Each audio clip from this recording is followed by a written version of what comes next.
Salut, c'est Chasseur. Je vais vous faire une première vidéo de présentation des combats en guilde contre guilde.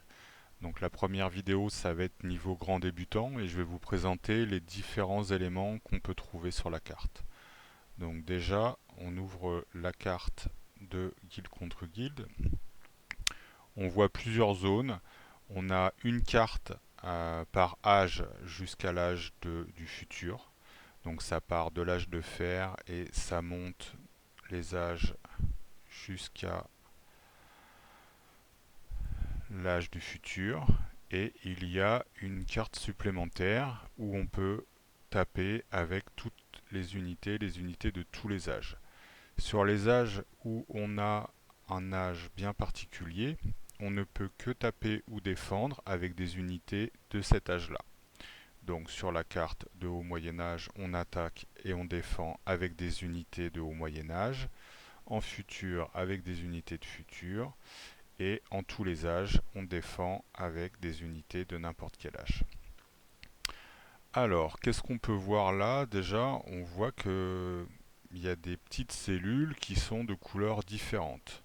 Donc chaque cellule correspond à un territoire. Quand il est en vert, c'est un territoire qui nous appartient. Quand il est en rouge, c'est qu'il appartient à une autre guilde. Quand il est en blanc, c'est qu'il n'appartient à personne. C'est un territoire qui a été libéré. Je vous expliquerai plus tard ce que c'est qu'un territoire libéré.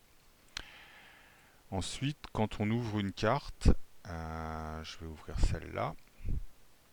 Alors, on voit d'une part des territoires qui sont avec des petits boucliers et d'autres qui n'en ont pas. Un territoire qui a un bouclier, c'est un territoire qui a changé de propriétaire depuis le dernier clock. Ce qu'on appelle le clock, c'est 20h00. C'est l'heure à laquelle tout est remis à zéro au niveau de la carte. C'est-à-dire que toutes les actions qu'on ne peut faire qu'une seule fois par jour ne sont remises à zéro à 20h00.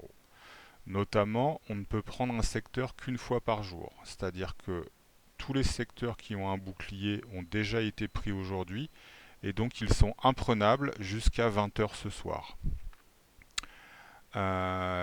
Les secteurs qu'on... Alors, je vais faire une petite pause. Alors, qu'est-ce qu'on peut voir au niveau d'un secteur? Quand on passe la souris sur un secteur, on peut voir d'une part le propriétaire et les coordonnées du secteur. Donc là, ce secteur-là, on voit son nom, c'est Caclavella, mais la plupart du temps, on va le désigner par 4963.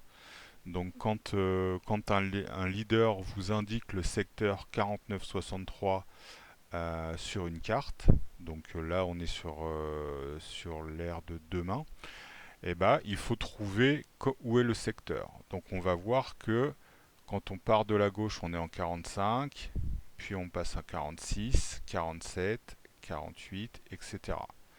Donc on peut se repérer, le premier numéro correspond à la position horizontale, et ensuite, là on est en 49-63, si on monte, on va passer en 61, la ligne du dessus c'est 62, 61, 60, et quand on descend, 65, 66, 67.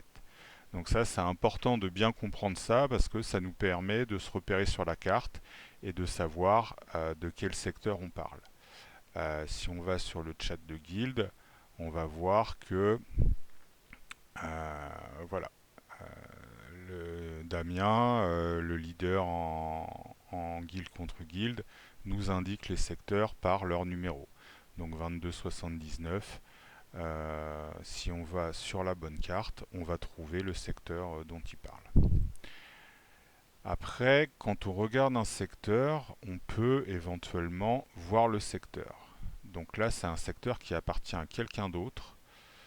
Donc, on va pouvoir éventuellement, si le secteur est